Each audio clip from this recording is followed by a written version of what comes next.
అమ్మ చిట్కాలు ఫుడ్స్లో special weight gain powder అవైలబుల్గా ఉంది. 16 ఇంగ్రీడియంట్స్తో స్పెషల్గా 1 year above babies weight gain కోసం ప్రిపేర్ చేసిన ప్రొడక్ట్ ఇది.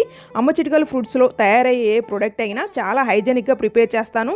లో ఫ్లేమ్లో ఎంత వేగాలో అంతే వేయిస్తాను. నా బిడ్డ కోసం నేను తయారు చేస్తే ఎంత జాగ్రత్తగా ప్రిపేర్ చేస్తానో అంతకన్నా ఎక్కువ జాగ్రత్తతోనే నేను ప్రిపేర్ చేస్తాను. ఎందుకంటే మీరు నన్ను నమ్మి ఆర్డర్స్ ఇస్తున్నారు అని నా మైండ్లో ఎప్పుడు పెట్టుకుంటాను. ఆర్డర్ చేసుకోవాలనుకున్న వాళ్ళు కనిపిస్తున్న వాట్సాప్ నెంబర్ ద్వారా మీరు ఆర్డర్స్ అయితే ప్లేస్ చేసుకోవచ్చు. మీ చిన్న అమ్మ భరోసా ఖచ్చితంగా హైజెనిక్గా మంచి క్వాలిటీ ఉన్న ఇంగ్రీడియంట్స్ తీసుకుని ప్రిపేర్ చేస్తున్నాను.